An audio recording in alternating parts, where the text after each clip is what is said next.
O sea, tú tienes que saber cómo se trabaja con musulmanes porque la religión guía su vida. Y justamente hablando de esa internacionalidad que tú tienes, 38 empresas, 10 países, entre hacer negocios en Oriente Medio, Latinoamérica, donde es más fácil, donde es más difícil. Si tú vas a Nigeria, lo normal es que te engañen. Picando, pues das con gente adecuada para hacer tu negocio adecuado. ¿Tú te consideras un tipo curioso? Me considero disciplinado. ¿Te consideras una persona creativa? Tú eres las 6 personas de las que te rodeas. O sea, esa frase tan cliché manera, es cierta. Es cierta totalmente. Creo que un emprendedor tiene que ser las dos cosas. Tiene que tener cuidado con lo que sueña y tiene que ser un... Aquí la burocracia o la ineptoburocracia que tenemos en Europa mata un montón de emprendimientos. Para que una persona logre el éxito y logre hacerse millonario y le vaya genial, tiene que vender un poco su alma al diablo. Mira, hay 2 frases americanas que me gustan mucho. Una es, you gotta be a closer. Tienes que ser un cierratratos. O sea, no es una frase que tenga traducción al español pura y dura, ¿no? Porque sería tú tienes que ser un cerrador, pero más o menos en el ámbito comercial o empresarial se usa como tú tienes que cerrar el contrato, tienes que cerrar el acuerdo. You gotta be a closer. Y luego hay otra que me gusta que es be careful you wish for. Ten cuidado con lo que sueña, con lo que desea, porque se puede hacer realidad. Y esto cuando tienes las empresas es muy importante. Creo que un emprendedor tiene que ser las dos cosas. Tiene que tener cuidado con lo que sueña y tiene que ser un closer, tiene que ser un cerrador, porque mucha gente quiere emprender, quiere tal, tiene la intención, pero realmente después no va a tener los huevos necesarios para hacer lo que hay que hacer, para ser un closer. Y ser un closer significa estar fuera de tu casa, significa perderte un montón de cosas de familia, significa quedarte hasta las 2 de la mañana cerrando un trato cuando estás cansado porque llevas 2 días de viaje, y significa no tener horario, ser sumiso en el momento que tienes que ser sumiso y ser contundente en el momento que tienes que ser contundente. Y creo que es una de las cualidades que tiene que tener un emprendedor, ser un closer. Y o sea, en cuanto a habilidades duras y en cuanto a habilidades suaves que pueda tener una persona que se dedique a emprender o que quiera crear algo, ¿qué pudieras decirme dentro de cada una, por ejemplo? Que deberían tener, por ejemplo, en cuanto a habilidades duras, por ejemplo. ¿Qué es para ti una habilidad dura? Pues, no sé, por ejemplo... Que muchas veces se le llama habilidades duras al hecho de tener una formación, de tener un conocimiento, de saber hacer un plan de negocio. Y habilidades blandas se le llama a tener educación, a tener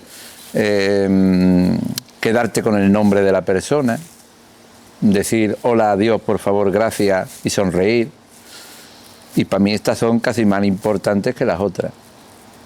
Hola, adiós, por favor, gracias y una sonrisa, el 50% de ser un closer. Claro, pero cuando yo me refiero a habilidades duras me refiero a, por ejemplo, el otro día escuché de un abogado que también está muy fuerte en redes sociales que decía que, por ejemplo, algo que es transversal siempre es saber de leyes, por ejemplo. O sea, que derecho es una carrera que es transversal prácticamente a cualquier persona que quiera emprender. O sea, que los conocimientos de derecho nunca están de más, por ejemplo. Entonces, si yo te tuviera que hacer la pregunta de si tuviera que elegir una carrera para emprender, teniendo en cuenta que no hace falta una carrera para emprender, pero ¿qué carrera me serviría más para emprender, según tu criterio? Bueno, volvemos a la disyuntiva de ser emprendedor o ser empresario. Para ser emprendedor te hace falta el conocimiento técnico del área de trabajo que tú vayas a desarrollar. Para ser empresario te hace falta saber manejar una empresa, te hace falta saber de management. Para saber de management hay unas áreas que son evidentemente muy transversales. Derecho y finanzas son muy transversales. Todo lo que tú hagas va a depender de un contrato, va a depender de una relación, y todas esas relaciones pues tienen un perfil legal y tienen un perfil internacional y tienen... Ahora, tú me preguntas, el orden sería finanzas, comercio internacional legalidad, porque después hay cosas que tú obviamente subcontratas de primera hora. Entonces ahí entra ya la figura del asesor legal, de tu mano derecha, y todo esto va a depender de la escalabilidad de tu empresa. Al principio tú tienes la típica asesoría, y esto es una cosa que la gente tiene que saber. Esto pasa como con los gurús. Los gestores te venden que son asesores, y los asesores hay muchos que igual tampoco han montado una empresa en su vida. Entonces los asesores pequeños son gestores. Te gestionan los papeles, te gestionan los impuestos, te gestionan una documentación, pero cuidado con pedirle consejo a gente que no ha trabajado de lo que tú estás haciendo. Para eso es los asesores. Y los asesores son otro nivel, que muchas veces son freelance o muchas veces son unos despachos que están, digamos, especializados en este tipo de asesoría, que no son lo que nosotros llamamos comúnmente asesoría, que son gestorías. Este dato genera muchos fallos en las primeras fases de emprendimiento. Y luego, por ejemplo, en mi caso, que he tenido la suerte de que me va bien cuando mis hijos están teniendo una edad para formarse más específicamente. Pues uno de ellos lo he mandado 2 años a Estados Unidos para adquirir una mentalidad un poco más abierta del negocio, de la ambición, del closer. Y ahora, pues, la recomendación mía, y lo que seguramente haga una doble licenciatura de Derecho y Finanzas. ¿Por qué? ¿Esto va a ser importante para que se desarrolle profesionalmente? Pues claro, porque es un conocimiento base. ¿Es vital para que tenga éxito? En absoluto, no lo va a hacer. No es fundamental, pero es una ayuda tremenda. Y justamente hablando de cosas fundamentales, yo por ejemplo no vengo de una familia emprendedora, ni tengo el gen emprendedor en mi familia, de manera, en mi entorno, etcétera. ¿Tú crees que el ser emprendedor se nace, se hace? Yo creo que un poco de las dos. Tampoco creo que haya un gen. Y vuelvo otra vez a mis hijos, por ejemplo, ¿no? Que no hablo nunca de ellos, pero bueno. Yo tengo 3 hijos, no se parecen en nada. Uno puede tener un gen, otro no lo tiene y al otro no le interesa, por ejemplo. ¿Pero no crees que el entorno es importante? O a ver, mamá, no necesariamente en la familia, a lo mejor un amigo, a lo mejor un referente. Pero es que una cosa es ser emprendedor y otra cosa es tener afán de superación. Ok.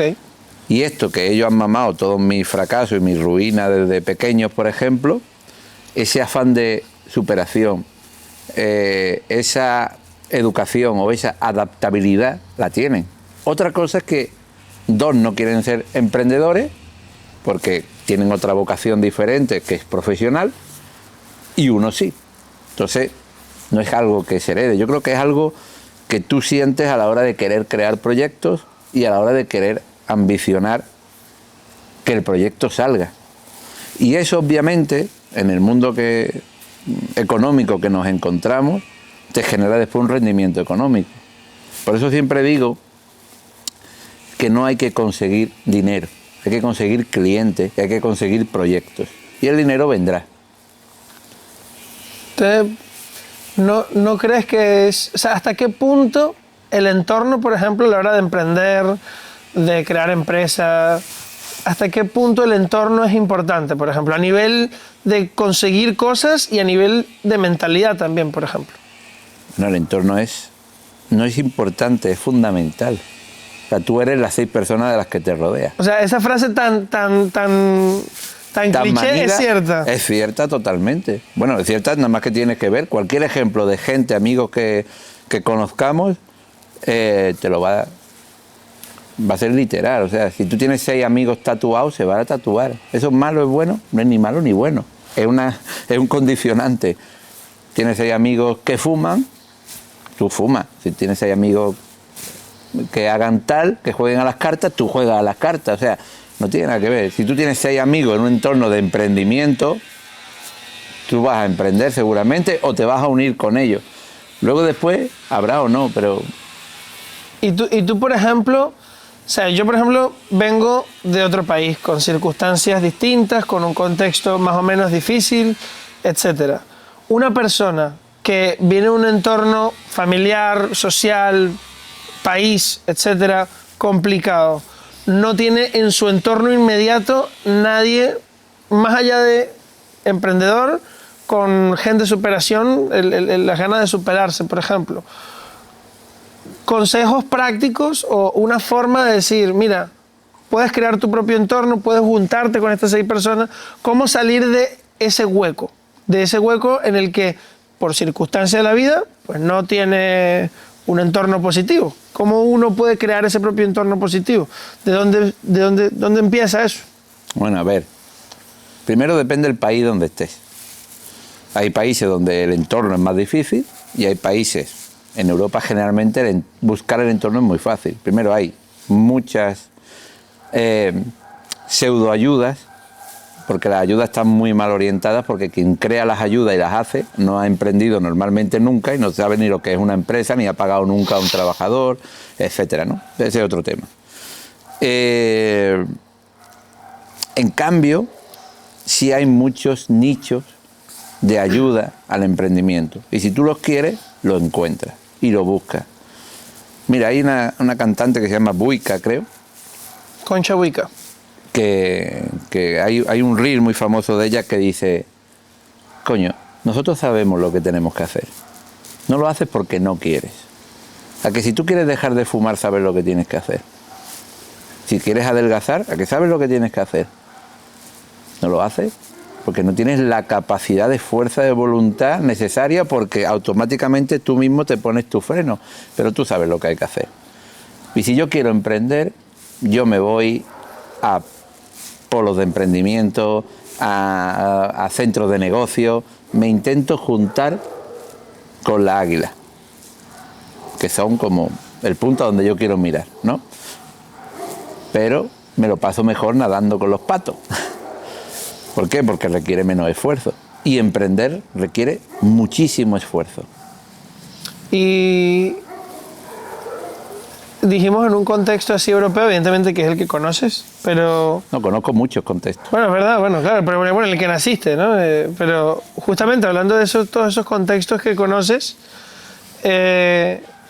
¿cómo puede ser aplicable eso a un marroquí que has tenido negocio en Marruecos, has hecho un montón de negocios en Marruecos, en República Dominicana, donde tienes una fábrica también, que eso es más parecido, por ejemplo, yo siendo de Venezuela, República Dominicana, una idiosincrasia similar, cómo en estos lugares donde hay unas diferencias de clases tan grandes, cómo tú accedes siquiera a la gente que hace cosas o que quiere hacer cosas, ¿no? Y sales de esa podredumbre no real, sino mental incluso, que muchas veces puede... Bueno, hay cosas... Mira, yo conozco muy bien Centroamérica y Oriente Medio y África. Han sido 20 y tantos años por todos estos países.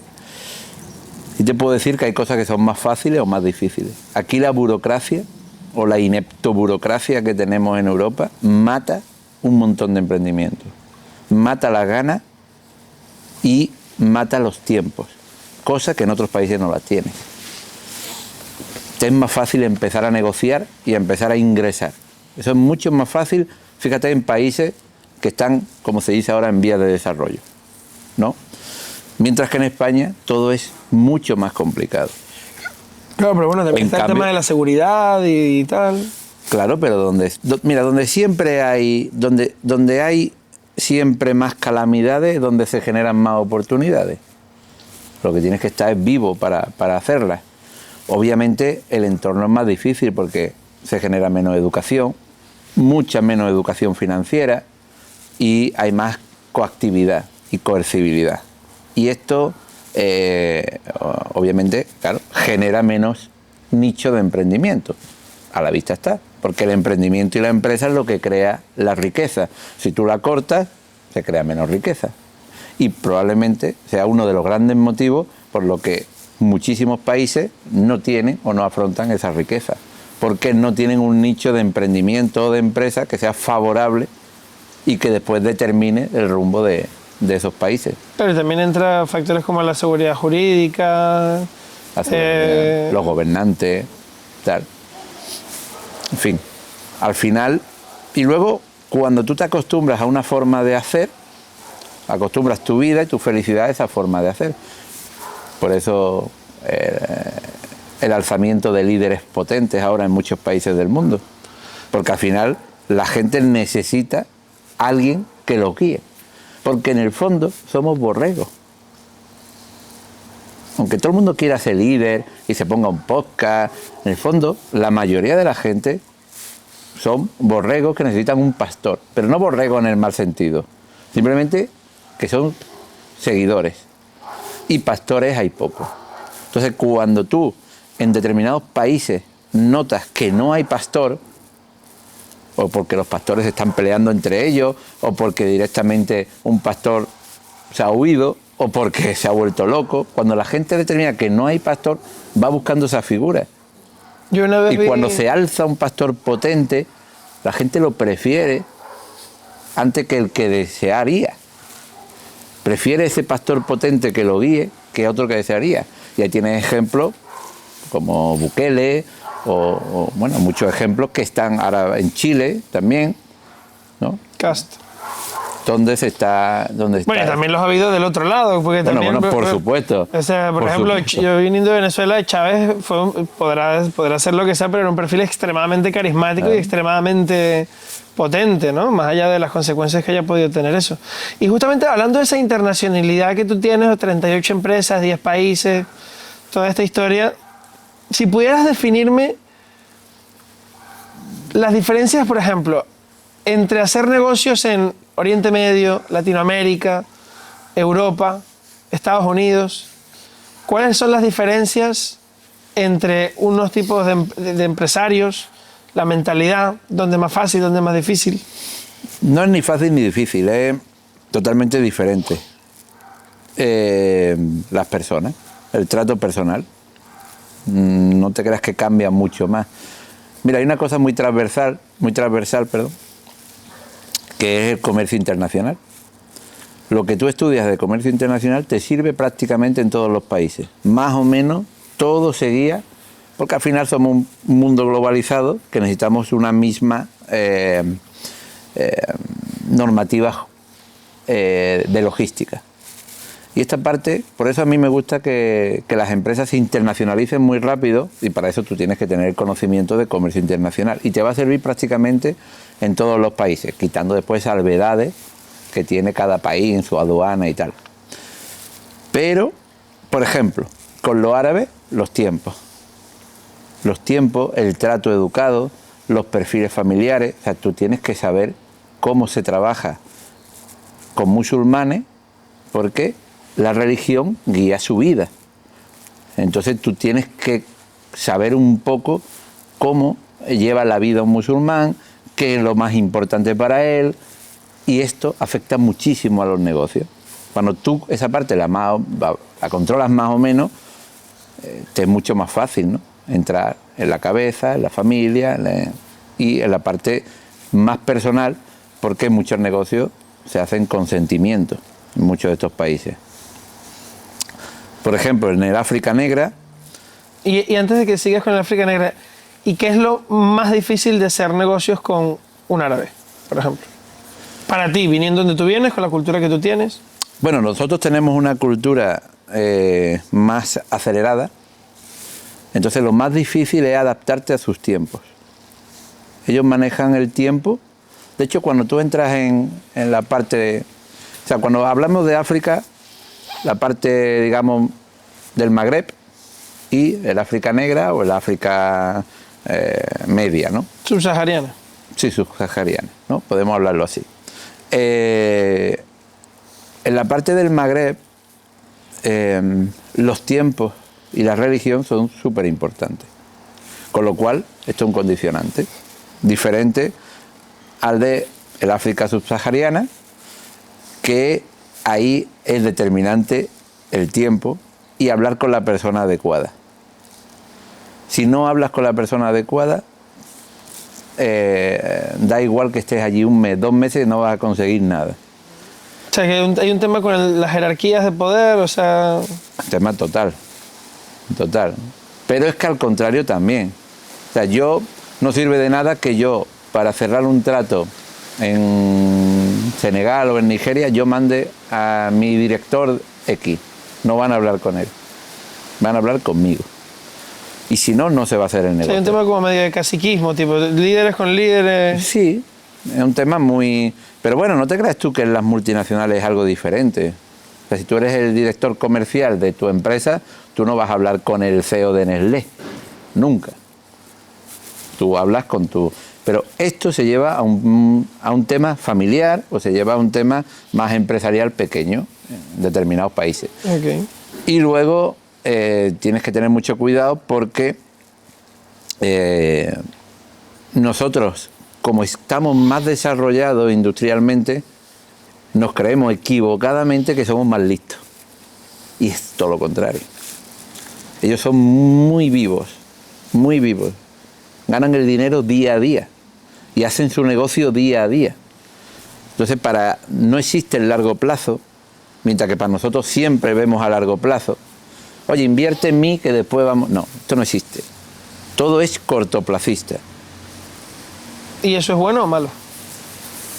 Si tú quieres una relación a larga duración, lo único que no te la creas, que no la vas a tener. Mañana va a hablar contigo, o sea, mañana va a hablar con tu competencia, y si tu competencia le baja un céntimo, lo va a hacer. Porque su pensamiento está en lo que gane ese día, no lo que va a ganar dentro de 2 meses o 4 meses. ¿Y no crees que esa visión de futuro tan cortoplacista, no sé, quizás los limita? Sí, pero es su forma. Tú me has preguntado su forma. Total. ¿Vale? Y por ejemplo... No sé si la nuestra es mejor o peor, pero esa es su forma. Entonces, si tú o te adaptas a eso, o no lo vas a tener. ¿Y en Centroamérica, en Latinoamérica?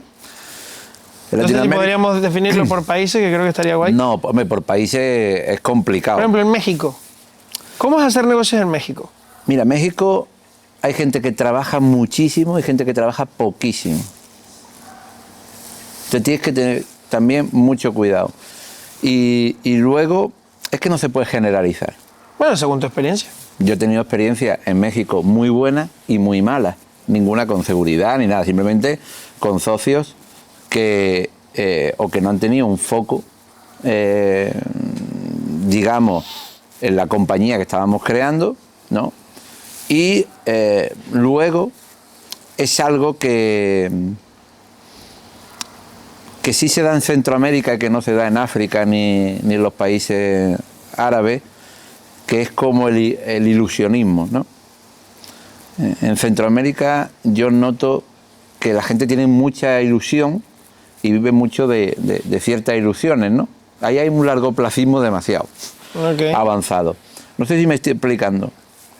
Digamos que todo te lo pintan muy bien. Todo te lo pintan muy bien. No te preocupes, esto va a estar aquí, esto va a estar allá, esto tal y cual, tal y cual, tal y cual. Después es muy difícil hacer cosas. Muy difícil. Y una cosa que... Y por eso no me gusta generalizar. Porque lo importante no es un país. Yo hago muchos negocios con países africanos. En concreto, tengo mucha relación con Camerún. Pero no porque Camerún sea el oasis de las oportunidades, no, porque conozco a las personas adecuadas en Camerún. Si tú vas a Nigeria, lo normal es que te engañen. De hecho, se estudia el timo nigeriano. Podemos hablar del timo nigeriano. A ver, cuéntame eso. ¿Sabes? Pero, ahora, ¿se hacen negocios en Nigeria? Claro que sí. ¿Es un buen sitio para hacer negocios? Sí. Es un país con mucha población y son con, más de 150 millones. Y con muchos recursos. Ahora, tienes que encontrar a la persona. Y esto no es fácil, eso no se encuentra en internet. Eso tienes que ir recomendado o con agencia de la Cámara de Comercio, de 1000 cosas, y aún así te vas a equivocar. Pero llega un momento, como todo, picando, pues das con gente adecuada para hacer tu negocio adecuado. Pero es muy difícil. 99% te van a engañar. Y probablemente con un timo nigeriano, que no es que se haga solo en Nigeria, se hace por toda África. ¿Cuál es el timo nigeriano? Verás, el timo nigeriano es, te lo digo a modo de ejemplo, ¿no? Te llega un correo que te dice, tú vendes, ¿qué quieres vender? Zapatillas. Zapatillas, tú vendes zapatillas. Entonces te llega un correo y te dice, mira que somos del gobierno X de este país, el que sea, por no putear a Nigeria mucho, ¿vale? Es que queremos un contenedor de tus zapatillas. Y tú dices, bueno, no me lo creo. Te llega otra carta, una carta con los sellos del gobierno, diciendo que te hacen un pedido oficial, tal, y firmado por una persona. Y tú dices, no me fío. Bueno, voy a mirar, a ver, esta persona, ¿quién es? Y lo busca y está en LinkedIn, efectivamente, gobernador de la Cámara de Comercio, de no sé qué, tal y cual. Periquito, director gerente de la empresa. Y te metes en la web y está la empresa y está todo, ¿no? Tú dices, perfecto, mándame el 50% por adelantado y el otro 50% en la carga. Y ellos te dicen que sí, que te lo van a mandar. Y tú puedes hacer tus preparativos o no, ¿vale? Y después te llega otra carta y te dice, mira, que esto te lo vamos a pedir ya todas las semanas o todos los meses. Y tú dices, guau. Pero es que además tú verificas la empresa y verificas quién lo firma. Aquí, encima vas a recibir dinero por adelantado, con lo cual no hay problema, ¿no? Pero justo cuando tú ya estás en el momento más ilusionado, que estás esperando la transferencia, ¿qué tal? Justo te viene otra carta que te dice, oiga, como usted nunca ha exportado a Nigeria, por requerimiento del gobierno, hace falta una documentación aquí que son como 2.000 euros, ¿vale? Para que usted se dé de alta como exportador autorizado por el gobierno, con todo su sello y tal. Tú tienes 2 contenedores ahí esperando por valor de 300, 400.000 euros con un beneficio enorme, tú pagas los 2.000 euros, pero ya, vamos, así, ¡plop! Acabó, ya no sabes nada de nadie más. Joder. Eso se llama timo nigeriano. Yo es que, por ejemplo... Y eso se da en muchísimos países. El otro día escuché un tema de estafas que se hacen ahora, que es, te metes en un grupo de Telegram... A mí me lo han hecho, el timo nigeriano con pescado, por ejemplo, por eso lo conozco muy bien. Y ya. Bueno, estando en Marruecos, con fábricas en Marruecos, y verificándolo todo. Pero es que lo hacen muy bien. ¿Y cómo detectarías ahora, o sea, que cuando te sale? Dinero por adelantado. Mira, el que tiene interés en tu producto, paga por él. Igual que tú pagas por Amazon por adelantado. Igual que tú pagas un montón de cosas. Cuando tú tienes interés, pagas. Cuando tu producto tiene una marca y tiene una exclusividad, el cliente lo paga. Ahora, medias unas formas de pago que sean cómodas para todos y ya está. Pero tú te tienes que asegurar tu trabajo. Y esto es una cosa que muchas veces, por temor o por respeto, no lo haces. Y hay que hacerlo. A ver, lo primero que tienes que poner en valor eres tú. Y ahí podemos hablar de valor y precio. Habría que ser uno bueno que sea estafas. Estafas en el mundo de la empresa. Creo que podría ser muy interesante para la gente. Pero que te la prepares, tipo, que me cuentes más cosas como esta. Bueno, hay muchas. Por eso. Pero bueno, generalmente la gente que no paga y ya está, y tú confías en exceso, más que estafa. O incluso hay estafas del extranjero que a ti aterriza aquí la gente. Igual, al final es que tengan una identidad corporativa que tú te fíes de ellos. Yo he sufrido varias estafas, por ejemplo. La última con un contrato, por ejemplo, de cuenta de participación, que es un contrato de inversión en algo. Tú tienes tus inversiones, oye, pues mira, pues zapatillas, ¿no? Oye, pues tú vendes zapatillas y tienes un 25% de margen siempre, ¿vale? Pero estás vendiendo tantas que te hace falta pasta para tu materia prima, pero sigues sacando tu 25%. Entonces yo cojo y te digo, oye, venga, pues yo te pongo dinero y me das un 15%, o me das el 50%, pero vamos a vender mucho más. Pero en vez de hacer una empresa, en vez de hacer, o que tú manejes dinero de tercero, tú y yo hacemos un contrato que se llama un contrato de cuenta de participación, en la que yo participo de tus inversiones.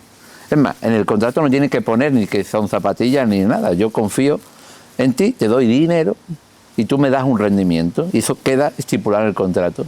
Oiga, yo le voy a dar a usted 100.000 y usted me va a devolver 120.000 en un periodo de 30 semanas porque usted tiene inversiones, tal. Empresa, cuenta corriente, todo esto muy bien, metes el dinero y nunca más se supo.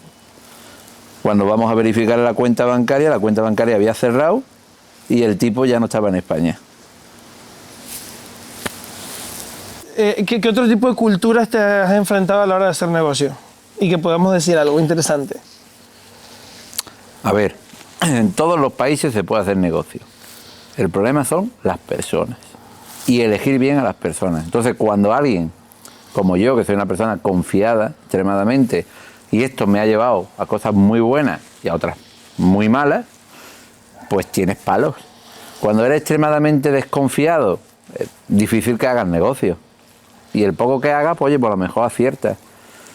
Y cuando eres un tonto motivado, pues difícilmente también te salgan, ¿no? Entonces, a mí me ha ido bien, después de una pila de años, ¿no? Después de muchos años, a mí me ha ido bien. Pero es verdad que muchos de los errores que he cometido ha sido por confiar en excesivo en países muy complicados. Claro, pero yo me refería más como a esos temas culturales más allá de la persona. Por ejemplo, ha quedado muy claro con el tema de los árabes, el tema de los tiempos, el tema de que en los países islámicos la religión conduce mucho el cómo actúan en prácticamente todas las áreas de su vida. No sé, por ejemplo, en República Dominicana, pero tal. No te tienes que ir a países tan alejados de tu cultura. O sea, Italia y Londres son países entorno europeo que son totalmente distintos a España para negociar. Allá directamente Italia es un país que se almuerza a las 12 de la mañana y se cena a las 7 de la tarde. Y eso rompe con toda la cultura mediterránea, por ejemplo, española, de el negocio, la sobremesa, la empatía fuera de la cita. O sea, fíjate, te voy a dar un dato muy gracioso. Mi director gerente del E-Company es italiano, además italiano de Milán. Bueno, es que directamente en un mismo país hacer negocios con un tío de Milán a con un tío de Nápoles, la cosa varía totalmente, ¿no?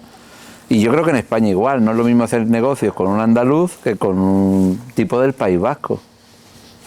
Pero no es ni mejor ni peor. No, yo no estoy diciendo que sea mejor y peor. Ejemplo, dime las características, los ejemplos. La característica.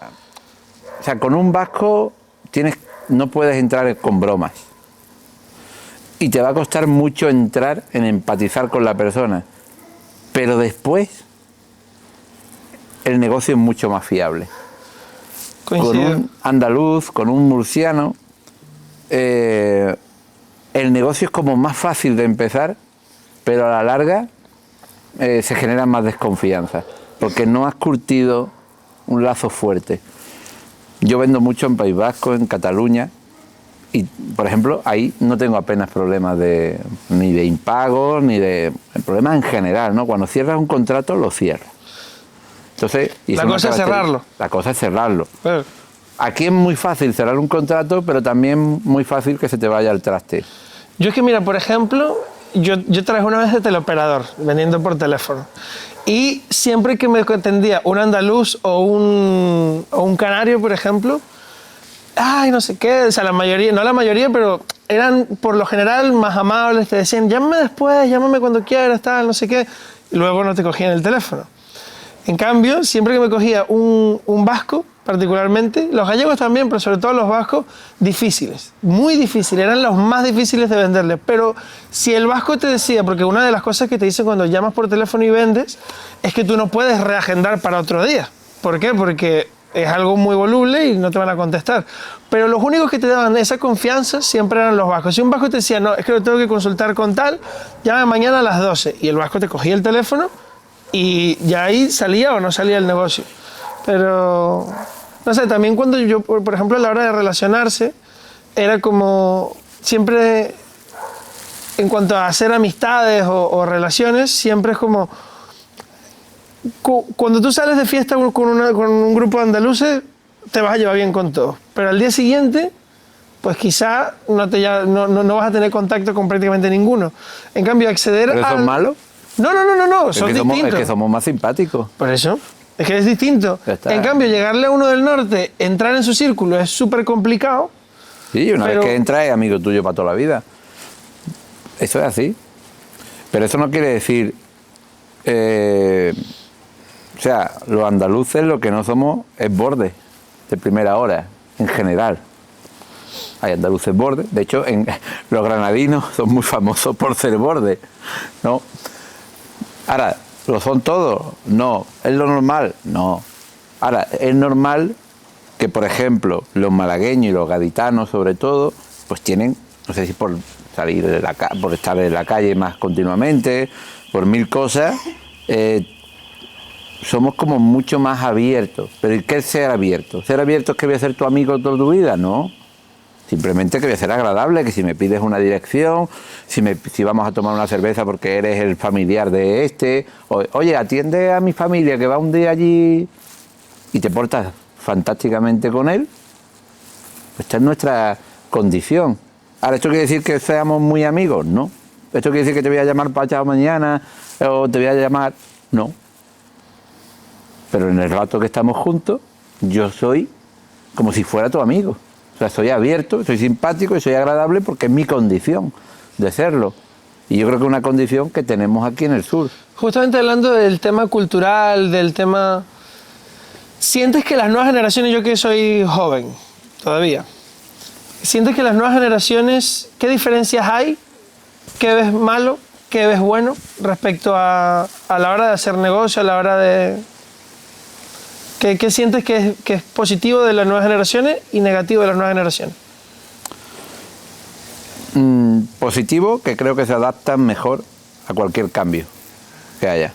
Creo que han nacido con más poder adaptativo, o sea, creo que han nacido con más poder para admitir los cambios.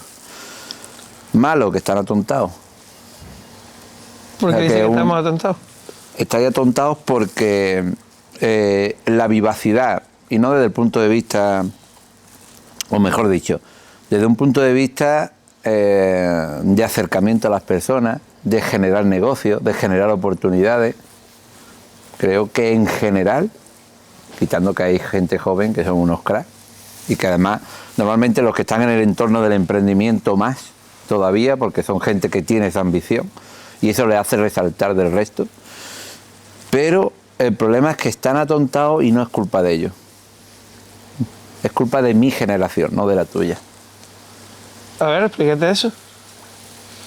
Mira, cuando yo era joven, cuando yo era pequeño, el centro de la familia eran mis padres.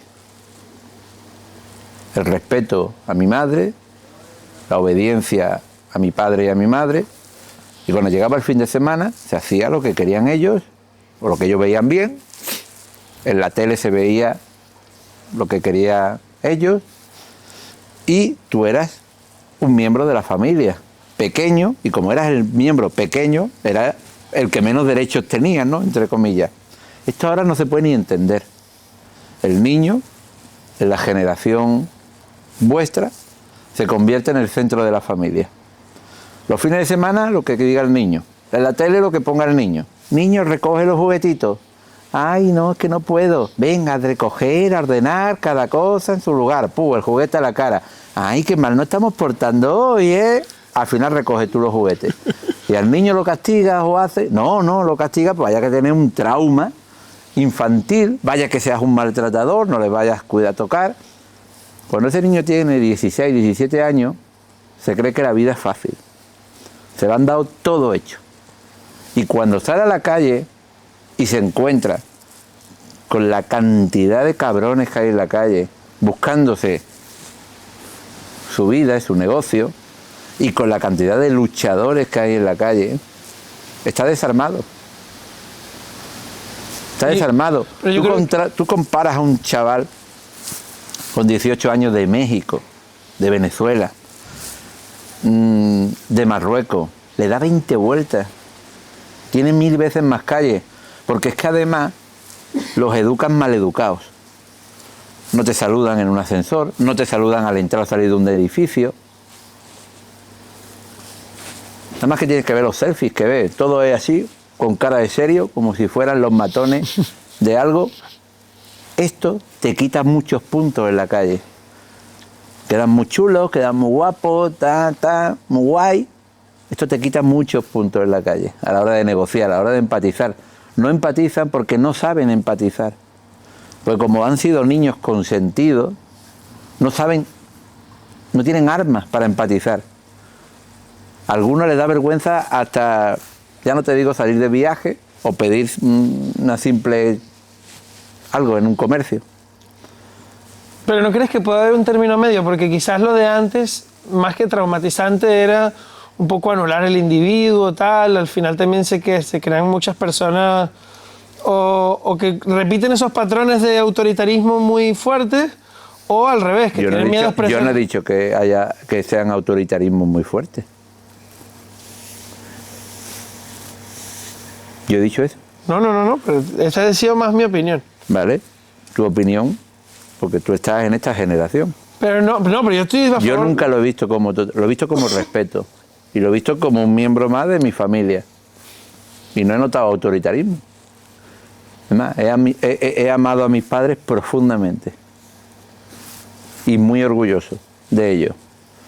Yo y la generalidad de la gente con sentido común de mi generación y de la generación incluso anterior. 2 generaciones anteriores le hablaban de usted a los padres.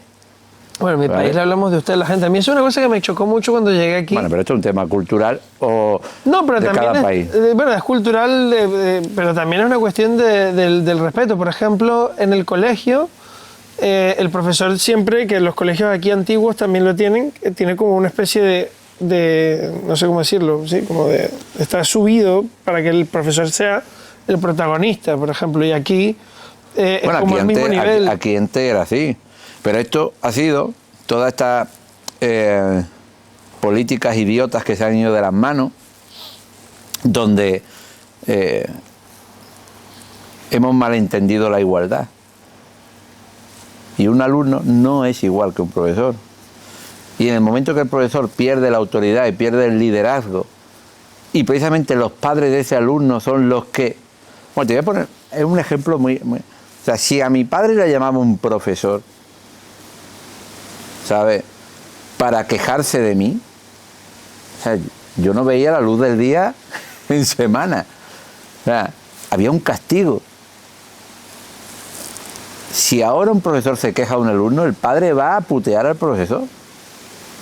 ¿Sabes? Mi niño. O sea, es para todo. O sea, no permitimos que un niño ni siquiera se moje. ¿Sabes? Lo tienes que dejar en la puerta del colegio, que no ande mucho, que no lleve la mochila. Ahora no se llevan las mochilas que se llevaban antes. Coño, estamos todos jodidos de todo.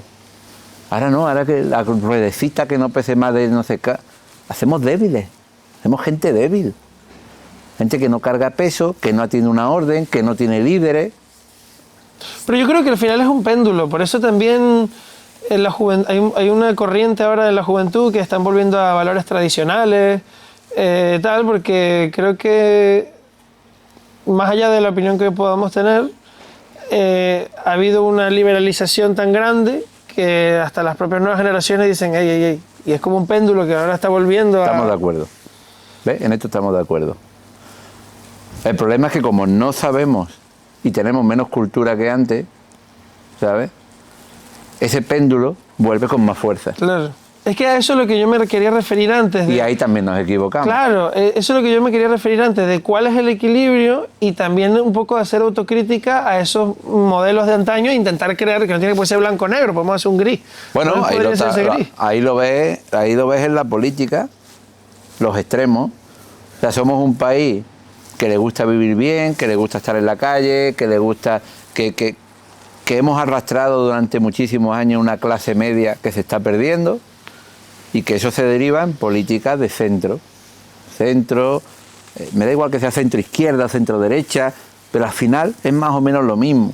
Entonces, si tú tienes el 80% de la población aquí, ¿por qué al final empiezan a mandar los de aquí? Porque son las bisagras. Y esta porquería que está pasando aquí es la que está haciendo que la población tenga una desidia por todo esto, ¿sabes? Entonces, eso te genera ese efecto péndulo. Y volvemos al principio. Y te genera que necesites un líder fuerte. Y al final la gente prefiere que lo lleven y que lo guíen. ¿Y a quién eliges para que te guíe? Al más fuerte. Que sea de izquierda o de derecha, no da igual. Pero al final necesitas líderes que te guíen. Entonces, el tema de, por ejemplo, ahora que estamos hablando de política, ¿cuál es el futuro que tú ves a 10 años vista en España, en Europa? A nivel de negocios, a nivel de cultura, a nivel de No, sociedad. a 10 años no creo que pase nada. A 10 años lo único que se va a ir confirmando la hegemonía de las potencias que van a liderar en la próxima era. Esto es el fin de un imperio. O sea, el imperio europeo se va al carajo y estamos viviendo el fin del imperio. Que ese fin tarde 20 años o 30 años, 40 o 50, pues no lo sé. Va a depender de si los países espabilan, si saben que hemos perdido la competitividad y la productividad, si saben lo que pasa en China, que la mitad de la gente no lo sabe. La mitad de la gente, o mucho más de la mitad de la gente, se cree que en China es donde se fabrican los artículos de mala calidad que te venden en los chinos de barrio. Y contra esa mentalidad no puedes luchar. Por más que le diga que es el futuro, que es donde está la buena calidad ahora mismo, que es que nos van a arrasar, da igual, la gente no se lo cree porque vive anestesiado en lo que está pasando. Y esto podremos vivir anestesiados porque los españoles sobre todo sabemos vivir muy bien de la deuda. Somos autodestructivos, pero luego pagamos nuestras penas las pagamos muy bien. Entonces, hoy hemos pagado 100 millones de euros de deuda. Ayer pagamos otros 100 millones y mañana vamos a pagar otros 100 millones. Y probablemente el año que viene paguemos 120 millones al día de deuda. Entonces, pagamos muy bien la deuda. Entonces, ¿Y cuando rompe? pues rompa cuando no podamos pagar esa deuda. Pero el problema además es que España, la deuda española no está en manos de españoles, como le pasa a Japón tiene deuda, Italia tiene deuda. De hecho, más que la de España. Pero está en manos de japoneses, está en manos de italianos. El problema principal de España es que además la deuda no está en manos de españoles. Está en manos de chinos, está en manos de fondos extranjeros. Entonces, etcétera. al final da igual quién gobierne porque al final... Al final te va a sonar el teléfono famoso rojo y le va a decir, oye, mira, tienes que bajar impuestos, o tienes que subir, o tienes que hacer esto. Da igual, porque si no es que te corto, ¿no? Es que aunque me pague, te liquido. Y está la realidad geopolítica. ¿La gente entiende de geopolítica? No. ¿Se preocupa en leer? Tampoco. Pero ni los empresarios, te creas. A mí, ellos por necesidad, porque yo soy un empresario internacional y me muevo en muchísimos países y al final, aunque no quiera, está absorbido por esto que está pasando. ¿Tú te consideras un tipo curioso? Me considero disciplinado. Entonces, hay gente que medita por las mañanas, yo no soy capaz, lo he intentado un par de veces y no puedo, pero tengo otras disciplinas, ¿no? Como leer la prensa, leer prensa internacional de los países que a mí me afectan empresarialmente, y estos son disciplinas. Pero entonces, ¿no te consideras curioso? En general. No, o sea, no sabría decirte. Es que yo te he visto, tú tienes diferentes tipos de intereses, Sí. más allá de las empresas, no sé, incluso desde el ángulo de la disciplina, tú siempre me dices el tema de la música, por ejemplo, que tú no tienes oído, pero de tanto que te pones lo sacas, pero te interesan cosas. Por eso te digo que soy disciplinado. Luego tengo mis intereses. A mí me interesa la montaña, me interesa muchas veces el bricolaje, me interesa cocinar. Y en estas cosas yo me disciplino y hago la receta que quiero hacer o toco la canción que quiero hacer. Ahora, yo ni tengo oído ni tengo talento para la cocina. Claro, y eso te iba a decir, teniendo en cuenta que no... Que lo logras a través de la disciplina, viene la siguiente pregunta. ¿Te consideras una persona creativa? Teniendo en cuenta que la creatividad no necesariamente tiene que ser un tema artístico. Creo que vuelvo a la disciplina. O sea, soy creativo. Mira, yo soy muy bueno. Mira, Venga, dímelo. No suelo decir estas cosas. Solucionando problemas. Yo soy un closer. Y sobre todo, soy un chaos coordinator, ¿no? Como se define muchas veces mi CEO de Elite Company. Y cuando estaba en el 061, me pasaba igual. O sea, porque tú vas a avisos, vas a situaciones complicadas, ¿no? Donde tienes que resolver y no hay una guía para resolver. Tú vas a un accidente de tráfico y el coche está de 1000 formas volcado siempre, en distintas veces. Y tienes que ver cómo saco a este tío de aquí, cómo hago, tal y cual, de dónde me meto, dónde me subo, dónde tal, cómo entro a esta casa, como 1000 cosas. Y eso después a mí me ayudó mucho para los negocios. Los negocios igual. O sea, yo puedo dejar a todo el mundo trabajar. Cuando hay una situación jodida, el teléfono me suena y yo resuelvo. Y en esto soy bueno. Y claro, o sea, que tienes que buscar la forma de resolver el problema. De alguna Exactamente. manera. Y no hay...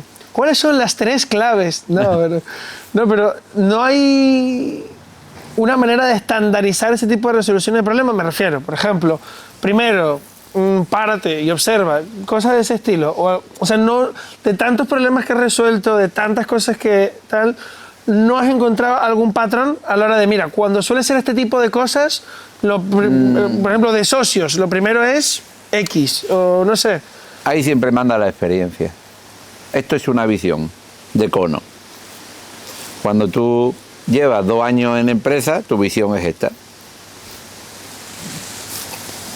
Y conforme te van haciendo putadas, conforme vas teniendo éxitos, conforme vas conociendo gente, conforme vas viajando países, conforme vas adquiriendo experiencia, tu cono hacia las adversidades se abre. Entonces, tienes más herramientas porque la has vivido, porque la has sentido, porque sabes que existen más cosas. Esto al final, bueno, igual que un abogado que sabe mucho de leyes, te da muchas soluciones distintas porque sabe el marco en el que te mueve. Si solamente se mueve en uno, solo te va a dar una solución. Si sabe 15, pues te va a dar las 15. Pues esto no es un buen ejemplo, pero bueno, pues lo puedes ver, ¿no? Al final, tu área de conocimiento se abre, tu área de solvencia de problemas se abre. Pero hablando de patrones, dime cosas cagadas que siempre se repiten a la hora de asociarte, a la hora de crear una empresa, a la hora de hacer un negocio. Algo que son patrones que siempre se ven y que esa experiencia es la que te hace justamente verlos rápido. Dime 3 para intentar... No elegir bien al socio, por ejemplo. Porque la gente los elige por amistad, bueno, te iba a decir por conveniencia, pero depende del negocio, no está mal hacerlo por conveniencia, pero no elegir bien al socio es un patrón que se repite continuamente. No hacer un plan de negocio es un patrón que se repite continuamente. No poner foco en la caja y en las personas es un patrón que se repite continuamente. Y no formarte como empresario es un patrón que se repite continuamente. Lo que pasa es que hay patrones que te afectan en el emprendimiento, en la zona baja, digamos, en formar la empresa, y luego hay patrones que se repiten en no saber escalarla. Y yo creo que es más grave aquí arriba. Es verdad que el 97% de las empresas fracasan, y ahí hay un problema. Pero hay un problema porque no hay formación al fracaso. Te forman para 1000 cosas que nada se sabe que te va a pasar, pero para el 97% de probabilidades que te va a pasar no te forman. ¿Tú crees que la gente de éxito tiene ego? No, es que debe de tenerlo. Un poco. Que cuesta mucho trabajo. Es que el ego... Mira, el ego es como la sal. Un poquito es necesario, como te pases, la has cagado. Y luego... ¿Y cómo defines ese umbral? ¿Qué te ayuda a definirlo? Los amigos, la familia, sobre todo. Es muy difícil que el Lamine Yamal no tenga ego. Un chaval que viene de abajo, que lleva jugando al fútbol desde los 4 años y que consigue un éxito arrollador que además se define en cientos de millones. Y encima queremos que sea un tío normal. Complicadísimo. ¿Cómo hacemos para que no se le vaya la flopa? ¿Cómo hacemos? Si encima los padres no ayudan, además, pero ¿cómo hacemos? ¿Ves? Ahí donde está la importancia. Porque la familia tiene que tirarte para abajo, no subirte para arriba más todavía, ¿no? Te pongo un ejemplo, te puedo poner miles, ¿no? Pero porque es un ejemplo porque son conocidos siempre los follones que se lían ahí. Pero... Y justamente hablando del ego, el empresario siempre está muy demonizado. ¿Tú no crees que para que la gente, para que una persona logre el éxito y logre hacerse millonario y le vaya genial, tiene que vender un poco su alma al diablo? Y tomar decisiones que... Lo que pasa es que el ego es otra cosa. Mira, el ego es perder una relación con un amigo porque tu clase social ya no está a la altura de la suya. El ego es que no saludes a gente porque te creas que tú eres superior. El ego no es tener un Porsche 911, eso no es ego. El ego es creerte por encima de los demás. Y ahí es donde está el problema. De hecho, una connotación que yo creo y que a mí me ha empujado a hacer todo esto es la sensación que la gente tiene cuando en las charlas, las ponencias, que todos me dicen lo humilde que soy. Yo siempre digo lo mismo, digo, yo no soy humilde. No sé por qué veis esto. Lo que pasa es que la diferencia con otra gente es muy grande. Ya está. Creo que va por ahí un poco. Yo no me considero... Nadie está por encima de nadie. Y nadie creo que tiene coto cerrado a conseguir lo mismo que he conseguido yo o que ha conseguido cualquiera. Por lo menos en este entorno, ¿no? Europeo, como hemos dicho. Creo que todo el mundo, si yo me he caído 70 veces más de la forma que lo he hecho, por mis decisiones, y me he levantado de cero varias veces, bueno, y de menos cero, lo puede hacer cualquiera. Yo no tengo nada especial para haber salido adelante. Lo que sí he tenido es... Yo hubo un verano que tenía 4 trabajos y no dormía. Me tomaba pastillas para no dormir, para mantenerme despierto. Pero es que debía 2 sueldos, o casi 3, y uno para intentar sobrevivir. Entonces, esto lo puede hacer cualquiera. Pero hazlo. Pero hazlo. Entonces, ¿eso te hace superior a nada? No, a mí me ha hecho más desgraciado. De hecho, yo tengo un síndrome de impostor complicado, de gestionar muchas veces. Que me ¿Tú no te crees merecedor de todo lo que has podido lograr? Depende. Merecedor sí, porque me ha costado mucho. Entonces, ¿cuál es el matiz? El matiz es cuando te enfrentas a lo mejor a gente que lo ha tenido desde chico o que no ha sufrido para tenerlo, aunque ellos se creen que sí, todo el mundo se cree que ha sufrido mucho, ¿sabes? Porque al final su pirámide de Maslow, ¿no? Sí, cada uno tiene su umbral, ¿no? La gente, esto es como ahora, tú a un chavalito ahora de 18 años le pierde el móvil y es el tío más desgraciado del mundo, ¿no?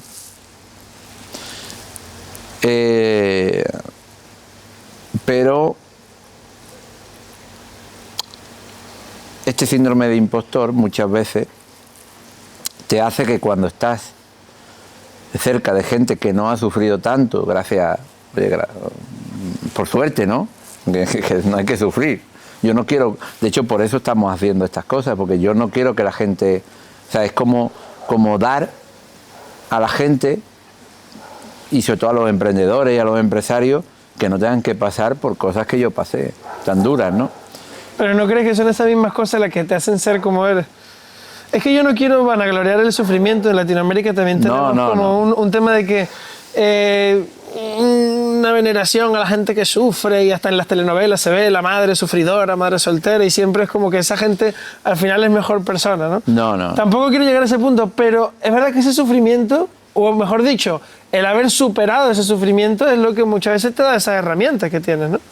Mira, no sé si es bueno o malo. A mí lo que me ha dado es una herida, y yo con esa herida de ese sufrimiento me mantengo, lo que se podría decir humilde, pero es que tampoco me gusta calificarlo así. Yo me mantengo igual que cualquiera. Me sigo levantando si una señora mayor necesita sentarse. Digo, no pierdo la educación básica porque tengan más dinero o tengan menos dinero. Es que no se trata de eso. Entonces, lo que sí que quizá ese sufrimiento hace que no se te suba a la cabeza ninguna otra tontería que da el dinero. Bueno, recordar eso. Recordar eso. De haberlo tenido y de haberlo olvidado. Claro, pero por ejemplo, yo en una de mis ruinas llegué a tener previo y lo perdí todo otra vez. Y volví al suelo. Y ahí es más difícil levantarse todavía, ¿eh? Porque cuando tienes poco y te caes, pues te levantas. Pero cuando tienes algo y tienes familia y tienes niños pequeños y te vuelves a caer de una manera estrepitosa, claro. Pero no es algo... que no me sale la palabra. Cuando te ponen esta música de... ¿sabes? Te digo, no es algo épico. Okay. No es algo épico, para nada. Esto lo contamos ahora de una forma... Oye, pues yo he sufrido, me he caído, tal y cual, todo... ¿no? Esto que les gusta mucho recordarme muchas veces con que si tal, o colchonetas, los cheques de comida, los biberones y todas estas cosas. Lo que te quiero decir que muchas veces cuando tú hablas del sufrimiento, la ruina y tal, y que ahora igual, estos putos gurús que no han hecho nada en su vida también les gusta también... Sí, el camino del héroe. El camino del héroe, ¿no? Me caí, me levanté y me volví. Y para mí, yo creo que por eso conecta también con la gente. Primero, creo que todo el mundo ha sufrido, en mayor o menor medida. Todo emprendedor, todo empresario ha sufrido porque el camino es duro y al principio es muy duro. Y segundo, te digo que no es épico porque solo contamos el resultado. Y porque yo lo cuento, porque a mí después me ha ido bien y puede ser referente de gente. No les ha ido bien. ¿Vale? Entonces, cuando tú estabas en la mierda, nadie se acordaba de ti. Por eso yo sí, hay una cosa que sí he perdido un poco, que es el respeto reverencial a ciertas figuras, a ciertos políticos, a ciertas personas o personalidades que la gente le hace como reverencia. Cuando tú has estado en el boquete, nadie te ha ayudado y no hay por qué tener reverencia con nadie. Por eso te digo que nadie es más que nadie. Y eso a mí me hace situarme también siempre. O sea, nadie es más que nadie, para arriba pero para abajo también. Para arriba pero para abajo, exactamente. Y te vuelvo a decir que no tiene nada épico todo esto, porque yo, por ejemplo, lo sufrí muchísimo. Tú no sabes la de decenas y noches sin dormir que te pega, y medicado, y llorando, y tirado en unos países extraños, en tu momento, que además el mapa, imagínate como los dibujos animados, ¿no? Cuando tienes un problema, el mapa hace así, y lo que te parece es como cuando sales de viaje y te rompe la pierna, ¿no? Y dices, hostia, qué lejos está mi casa, ¿no? Pues cuando tienes los problemas, igual. Entonces, también se banaliza mucho esa parte del sufrimiento, ¿no? Eso dura meses y meses y meses y pasándolo fatal, ¿no? Entonces, no tiene nada de épico. Ahora, en mi caso, a mí me ha hecho de que yo intente ayudar y tratar a todo el mundo igual. Y por eso además tengo la fundación, por eso dono muchísimo, no reparto beneficios. Es más, este año he donado más a la fundación que beneficios que ha tenido. O sea, ¿qué beneficios que has tenido con...? O sea, por ejemplo, yo en la empresa, por ejemplo, del agua en cartón, yo por cada envase genero un dinero para la fundación. Bueno, pues ese dinero que es generado para la fundación ha sido mayor que el beneficio que ha obtenido la empresa. Ok. ¿No? Ok. Entonces, eso, bueno, y me imagino que si viene un fondo de inversión, pues no le gustará mucho. Pero de momento, como decido yo, decido que mi legado y la visión y la misión y los valores de la empresa son eso. ¿Eres buena persona? Depende a quién le pregunte. Hay gente con la que me he portado muy mal, porque en mi conciencia y en mi visión se lo ha merecido, y hay gente con la que me porto muy bien. De hecho, me dicen muchas veces que soy tonto de generoso, ¿sabes? Pero hay que intentar no ser ni bueno ni malo, hay que ser justo. Y este sí que es un gran consejo, que me lo dio un tío de 20 y tantos años cuando yo estaba iniciando un negocio. Y me dijo, porque yo no quería despedir a alguien en aquel momento, tenía mucha dificultad, siempre he tenido mucha dificultad para despedir, ¿no?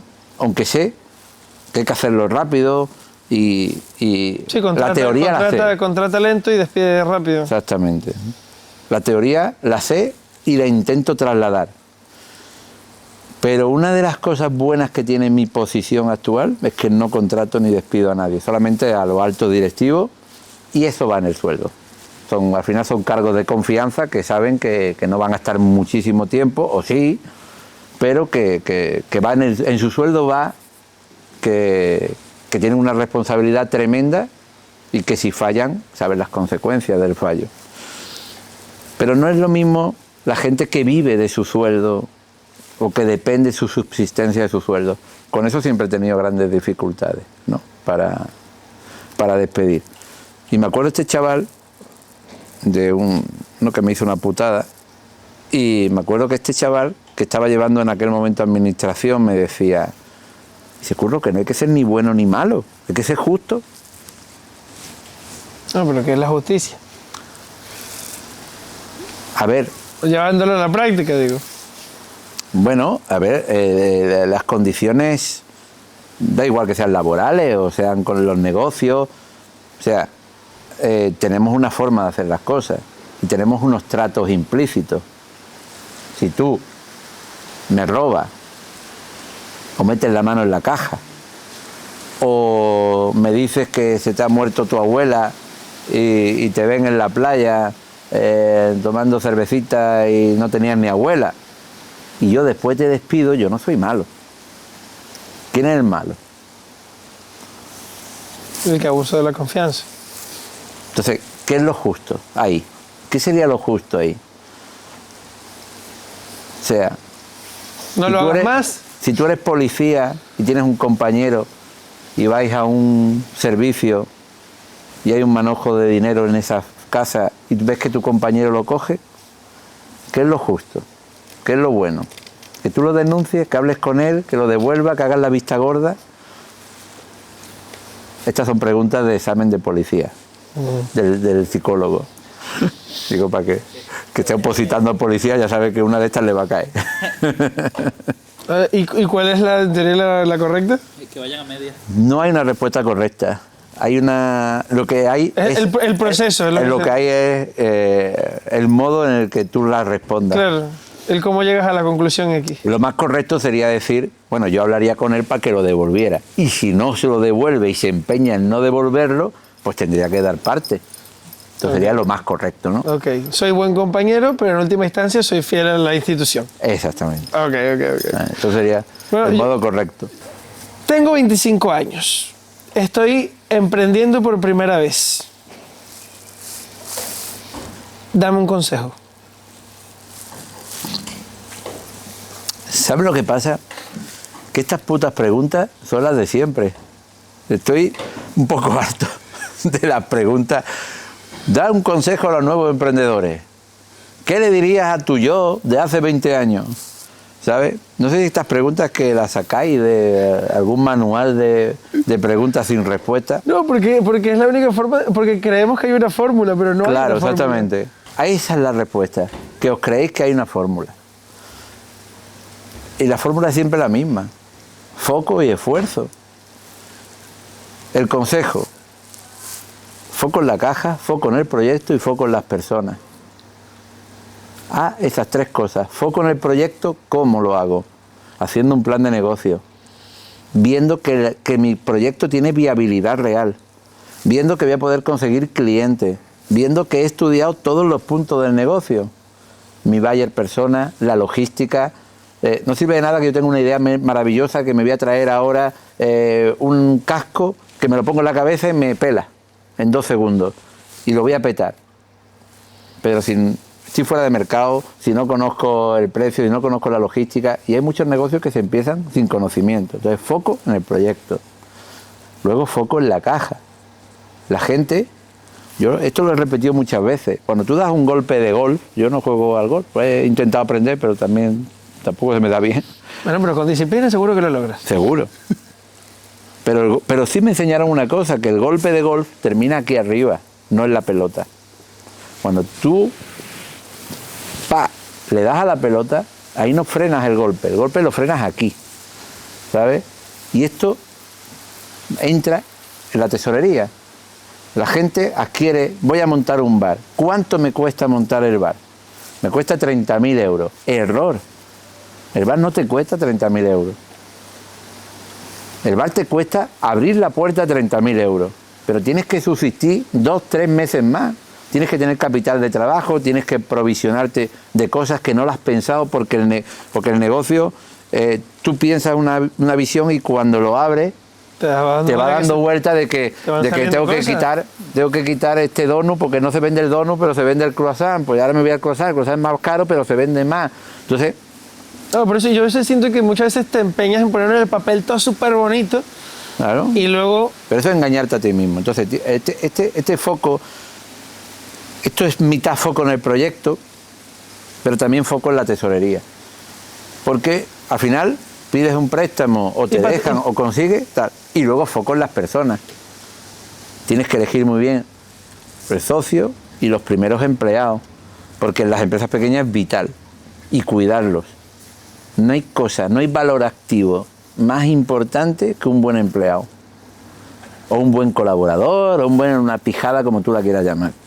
Un buen currante, no hay cosa que te dé más valor al negocio. Primero porque en muchos negocios es tu última cara al cliente. Y si ese tío está bien, la última cara que da, si ese tío tiene el orgullo de la visión y los valores de la empresa, la última cara que le va a dar al cliente es la mejor. Y luego un tío que está bien trabajando y está motivado, trabaja un 25% más y se lleva el trabajo a su casa, pero con la ilusión. Ahora vendrán los haters, explotador, mierda, ¿sabes? Con la ilusión, que es donde pasa 1/3 de su vida, ¿sabes? Y está haciendo realidad también su proyecto personal. Yo no quiero gente que trabaje para mí, yo quiero gente que trabaje para ellos, para sus vacaciones, para sus niños, para tal. Conmigo no. Yo les proveo un puesto y ahora ellos son los que tienen que hacer realidad ese proyecto que tienen de vida. Y ese son el mayor consejo que te puedo dar. Foco en el proyecto, en las personas y en la tesorería. Bueno, aprovecharos de mí, suscribiros al canal, que hacerle preguntas a gente pues que ha tenido mi experiencia, las buenas y las malas, y al final soy el CEO de una multinacional en muchos países y con una holding con muchas empresas reales, como siempre digo, pues aprovechar. Pero realmente, ¿por qué hacemos esto? ¿Dónde está la pasta aquí? Aquí no hay pasta, aquí hay proyecto, coño. No, ya me está liando. Es que no me entero de nada yo. No, es que no te enteras, no te enteras. Me voy que tengo frío. Coño, me meo otra vez. Agua a mear.